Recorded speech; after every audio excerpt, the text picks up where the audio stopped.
Okay, this is the last video I'm doing today. I promise. Probably tired to see my face. I'm joking. Actually, this is the important one because I'm actually talking about my game now. I've been meaning to talk about why I'm very unorganized today. Been meaning to talk about for a while. Via camera. Now, what we're doing is the game has so fast tracked away from its original position. I'm going to show you this. Check this out. This is just since I changed it from cards, or from book to cards. I talked about that on my blog. I don't know if you can see that. Everything from talk about doing it as a hero game, deck layouts, to like literally, this is pages and pages of stuff. Possible cards for an older system, to possible cards for the last setup I had. Tell my handwriting is ferocious. I mean, we even had full alignment and class charts, and it just got expansive. And what happened is we decided to split up into 3 games. Now, I could talk about this on my blog, but I kind of want to talk about it on video. Now, when I decided to split up into 3 games, I want to give the players the chance to be like, oh, hey, I want to play a politician. I want to play a monster trainer. Why is my dog growling? I want to play a monster trainer in the world. I keep on joking around Pokemon in the world. But it's not actually going to be like Pokemon. I want to be able to make zombies, a horde of zombies. And have someone with some evolved monster fight it. Or someone with like a mech suit, Flavors changed greatly. And that's where the change has been mostly, was in the flavor of the game. To this, what I keep on calling it, a portal punk setting. In a post-continuum world, and kind of give it a little air of mystery. But if you read my third blog, was it third? Yeah, my third blog, you would know what I meant by that. The mechanics, though, are what took the biggest change, and why I split into 3 systems. Because I want it to be, they're all compatible. All 3 games, and the 2 hybrid games, I think it was 2 hybrid games I got planned right now, are all compatible. When I say hybrid games, it's going to be like Gates of Eidolon and Cities of Eidolon. No, that's why I don't have one for it. Gates of Eidolon and Arena is actually going to combine to make a time travel kind of strategy game where you're on time-space fields, which are what replaces the ocean. That's all in World War. On your ship, and you're fighting monsters, other ships, or whatnot, and you're changing the time flow because you're in the middle of time-space. So I thought that was a great opportunity to do something unique. Or there's a combination between Cities of Eidolon and Arenas of Eidolon, where you're making race cars using race cars. Like for instance, one is a big undead monstrosity that you ride on top of, or one's a seed you evolve, and one will actually be this post-design. I don't know how to describe it, but think Mad Max, World War, that kind of thing. Kind of vehicle, and you're going to be racing through the city. I mean, with this evolved, kind of quirky, fun kind of way, using the rules of city and arena. That's why they're hybrid. But the individual games, I've talked at length about Gates of Eidolon, though I've probably talked nothing about it while talking at length. It's going to be a role-play game, and I wish I had my playing cards near me because I could give you an example. But what you do, you have this deck with 2 cards next to it. That is your help. 5 cards in your hand, and you play the actions face down, and actions get revealed in order of initiative one at a time. It happens simultaneously, making it so the confusion of battle and all that stuff is very present. You can buy cards into your hand, or what eventually becomes your mind deck, which is below your resource deck. And as you're doing this, this is per day. You gotta watch your resource deck because that's your health, that's your HP. Every time you get hit, you remove cards from the top of that until you get the last 2, and then those got whole rules to them, which I've mentioned this before. Challenges are die 6 or die 10 to die 10. Monsters, on occasion or more often than not, We'll get 1 die 6. Sorry, I'm trying to remember this off the top of my head, and my screen keeps on going dark for some stupid reason, probably because I'm not plugged in. Um, and then you have regular challenges and all that. And the challenges don't have to be, like you don't have to do your program movement and all that stuff every time. Only when initiative is required. Like D&D, you're not saying, "Oh, I am preparing this for this." If you're just walking, you know. Well, you got to say you prepared the game today for spells, but you know what I mean. I prepared this action. No, you're walking. I'm walking. Oh, I'm going to do this. Usually your DM won't be too mad about. It's still a role-playing game. Through and through, it's just going to be a role-playing game with cards instead of a book. Then there'd be like tickets, which are this is my favorite mechanic in the game. This was a mechanic that I thought had to stay in. You have tickets. Tickets are things you want to do in campaign, where you place down your ticket, okay? Like we'll say I place down appease an ancient spirit. That's an action I want to take as a player in the campaign. Now, if I take that action, I'll gain a second currency called jewels. First currency is called imperials, which is kind of the currency of the world, which is your experience and your gold and all that stuff. That's all later I'll explain. But you gain jewels, which jewels will buy you ticket classes. Sorry, my cat's up on the table again. Jewels buy you ticket classes, or tickets or cool equipment like you can actually place down.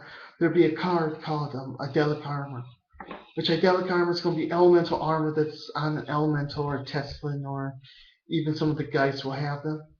Or no, same case, same kind of card is Fear Jumpsuit. Fear is one of the other types of ripped villains. But you can put that in play, and one of the enemies in the campaign per card that people do this will be enhanced with this. DM decides when and if.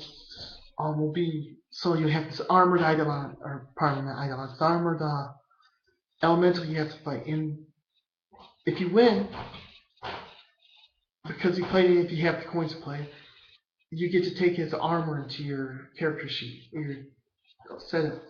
That's your new armor. You get training, you get all that stuff for it, but you have to get it first. There's other fun stuff like that, like my other favorites I've been babbling about to my friends for a long time. And the whole reason to the ticket system is one called Bed Sheets. What was it? Sorry, I got to remember the exact name because I always say it wrong. Bed Sheets, Treaties, and Daggers. Okay, now it's exactly what it sounds like. It's supposed to be red light district politics. You got a corrupt character who doesn't care, either seduce or kill a politician, lawkeeper, lawmaker, whatever, to turn a blind eye for them to continue what they're doing. Bedsheets and daggers, basically. And it's bedsheet politics. I mean, that's the best way to describe it. And the whole thing is, it's not something that you're going to be like, oh, DM, may I? The ticket system is supposed to eliminate the need to be DM, may I? I want this magic guy in DM, may I? No, you got to work towards it. You got to buy the card. You have to play the card. And then you probably will get it. Or then you can get it. You can hunt it, But, so that's going to be something that influences the game. But then we go into the other two games. City.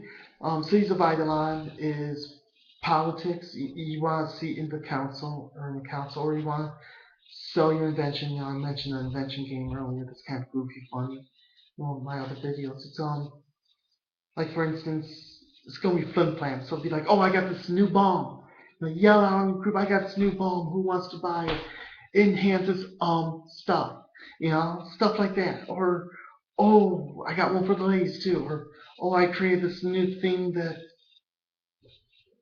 does this random effect that you probably never would need. But you want to buy it because now it's loudly. And your goal would be, if you're going the invention route, to reach your ninth invention before a player gets to the political seat, or before someone gets so much finances, someone steals or smuggles so much stuff from them. I mean, there's a bunch of ways you could play it. And you'll have a city set up. I'm actually going to have city maps for campaigns and whatnot. and there will be a campaign version, constructed version, and a quick version. The quick version will be as you're playing, you're buying your buildings. Constructed, you have your 6 buildings already set. In cities, you'll actually have buildings you control, and they'll be on the map, and you'll have dice moving between the buildings. This I can show you. Take my nice big drunk layer dice.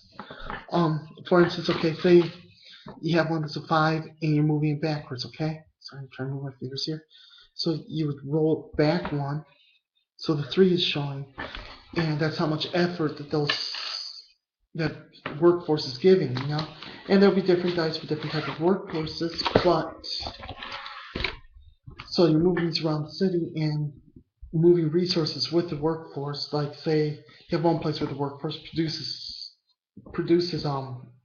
resources. Next place it refines into another resource. You know, like say, like example I gave was Colts or the dungeon to the underground necromancy labs to cold storage. You know, you're making body parts to sell on the black market with that. Yeah, dark. You know, but I thought that was kind of cool. You could do something like that where you're building your inventions up or you're doing whatnot, and this is actually your resource. Sorry, I got hair in my eye. This is actually your resource. Another one I thought about, or the other game, Arenas, is going to be different depending on how you want to play it. Sorry, my mouth's getting really dry. In Arenas, you're going to control one of 3 types of battling entities. For instance, an evolved monster, and what the evolved monster will have be a type. Like I think we have climbers, runners, just off the top of my head. Climbers, runners, and defensive, I think it was. These aren't official names, these are just ones we're playing. I got a bigger list, but there's gonna be 3 of them. I know climbers are in, or climbers, runners, and hoppers. That's what it was. That's their mobility, and then you have like 3 stacks of 3 cards. Yeah, 3 stacks of 3 cards, each representing their evolution. So you might have Barb Ton, shooting Barb Ton, long sticky ton. Where it's like, okay, the shooting Barb Ton, it has spikes that can shoot off. Well, it gets so much damage on that. It just goes down to a regular Barb Ton, in which it can swing like a mace. So much damage, the barbs come off, and well, now it's just a sticky ton and it's helping it move around. Using, for example, stone armor, bunch of stuff like that. But like, already down. But as you go on, the monsters would get weaker as you attack the specific areas, and you have to kill all 3 evolution or all 3 adaptations for killing the monster. Or another way to do it will be a zombie. Zombies work a lot differently, and that's why I like about this game. It's 3 completely different things. The zombies actually will have 2 attached cards, where it'll be 2 cards. I keep on calling zombies actually more like Frankenstein's monster, more like a golem.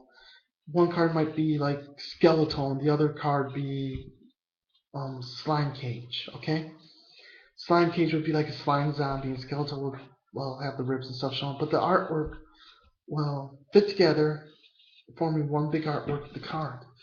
Then to each side you have an evolution, like we'll say amorphous arm, and I'm just doing these off the top of my head, what we have. Amorphous arm and sword of behind here, which the sword of behind here would get 3 Valkyries. Pardon me, sword of Valkyrie, and then get 3 Anheriors. Pardon me. I have that way backwards. Alright. Because I'm actually playing the sword of the Valkyrie for one of the zombies. And it controls the Anherior. You get 3 Anheriors. And so the top card would have 3, second card only 2, last card 1. And then when you're done, you get to the final evolution, which would be the sword fully powered by the lost essence of the Anheriors. I can't say the word today. Anherior. Don't correct me, please. I'm having a horrible day pronouncing. Actually, correct me if you want, because I might be completely pronouncing it wrong. And looking like an idiot. Um, Even though the Valkyrie are one of my favorite mythical legends, and the Hyrule are just cool. Um, or amorphous arm would be like, oh, you get these slime. I'm obsessed with slime. Don't know why, I'm just obsessed with slime. But you'd have these slime instead of me 1, 2, 3. It's really big slime, medium slime, small slime, and then the amorphous arm that's going to work kind of like a zombie version of the Yellow Devil from Mega Man, you know? Or it's like, oh crap, this guy's shooting me from across the room with his arm. And then the other are what I call units. Units are mechs. Now, see, our dungeons are time-space anomalies, basically, and you have a class who specifically specializes in a combination of gravity and psychic magics, and I hate saying that term because it's not really magics. It's weird and unique and quirky, and scavenging old gear and making units out of it, or making slime shooters, or making, like there's a slime shooter, I love it. Making Zephyr suits, making, lack of a better term, I forgot what I actually call it, but like a pit boy that allows you to heal people and make glider wings and a bunch of fun stuff with your trainings, and it's weird because it's completely non-combat, and I love it. Of course, I love it. But the units are these suits designed for people so they can fight these monsters without getting hurt. You have your cockpit, your 2 forward weapons, and 2 um, aft cards, like rocket propulsion or missile racks or that kind of thing. It's these units may have 1940s cars, or these mechs may have 1940s cars, and they got scrap metal and this and that, and they're battling out with these zombie monstrosities and these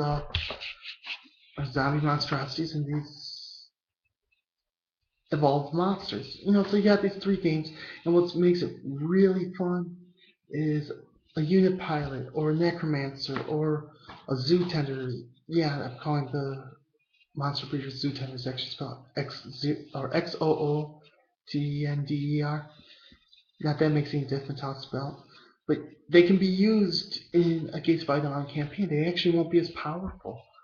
Their monsters might give them the edge enough, but they can be used as a campaign character. Or the politicians, like the torturer, or the courtier, or courtesan, or any of that, in cities can be used in Gates of Eidolon. The monster arena can be actually used to attack people in cities. So you can have someone who's playing city and you're playing arena together, and you're attacking their city with or their buildings with your monster, stealing goods and smuggling them out in the city. The first campaign city is actually going to be a place called High Point in or Sector 1 of the city of High Point, which I'll get into that flavor-wise later. Just put it this way: High Point is a city that spans across the lower 60 miles of Lake Michigan. It goes from, well, I was having to go from Berrien County to Chicago, covering this whole area. It's this giant city. And it's the last city of technology in the world. Like, somehow they're preserving the technology from the Dwarvish Age. And, it's the last bit. It's where the actual Red Dwarf machine is. The Dwarf's machine that's holding the world together is called the Red Dwarf machine. I thought it was kind of quirky being physics-based, calling it that for Dwarvish invention, but that's me. And it has this, the cities where it's housed, and the first campaign or 2 are actually going to be based on areas in High Point. Like Sector 1 will be the first release. Like the dungeons and stuff will be focused on Sector 1. A lot of the artwork is going to come from Berrien County area. Like I've actually gone through film buildings and taken pictures of architecture. And when I talk to my artist, I'm going to be like, I want something like this, but you need to make it look like it's a 1,000-year-old ruin in the Renaissance period, or during the Gregorian period. This is a 1,000-year-old ruin After the world's rebuilt and it's back in the Gregorian period. Maybe even a little bit of Victorian. It's like, which where I'm living, there's a lot of turn of the century houses. There's a lot of stuff from the Victorian period still. I mean, our old town hall is this beautiful Victorian mansion. It's not our town hall anymore. It's the city's museum now. But so I've gone through and I've taken pictures of all this. It's like I kind of want this as the influence. You know, which that's just preference. That's just me wanting this unique image. But since they're going to have all this stuff going on, and it's going to be these battles. The second release is going to be Chicago, or what Chicago looks like in the world then. And it's even set up to where you could take these 3 games into 2 hybrid games, set it up in a massive 4-table setting. And I actually thought about this. You take a 4-table setting, you build this up, and you have all 5 games going separately in the same setting, the world being affected by all 5 games. And it would be amazing. I think. I hope, because one day I do hope to do that. That's actually an event I want to run as I get down the road. But until then, I hope to be able to give you more updates on the rules and stuff, how they work. I just kind of wanted to go briefly over quickly, even though I've done 20 million times in typing. I figured maybe a little bit of words of what I'm talking about might give it an image to it. I know I didn't really describe much. I described stuff without describing it. Now, I'm not trying to be secretive. It's actually, I'm not the best talker, if that makes sense. I talk, but I have a hard time portraying what I'm trying to say. That's why I have someone who's going to be my PR, I guess. I finally convinced a friend to think about handling my Facebook, so maybe she will. But I hope to keep you guys updated and hope to do these more. My hair's starting to fall down, so that means it's about time for me to go. I hope you had a good time, and I hope I kind of clarified a little bit on my video. If not, go ahead and ask me any questions. If you want more details, go ahead and ask me. I do have a Facebook. Just search Gates of Eidolon. Eidolon spelled Eidolon. We are up on Facebook. I'm trying to keep it running. You can always check my Helping Josie P page up on GoFundMe.com. Or I'm always up on Board Game Geek. So if you see me, go ahead and say hi. I'll probably upload this onto Board Game Geek, or link it at least. Y'all have a great day. Bye.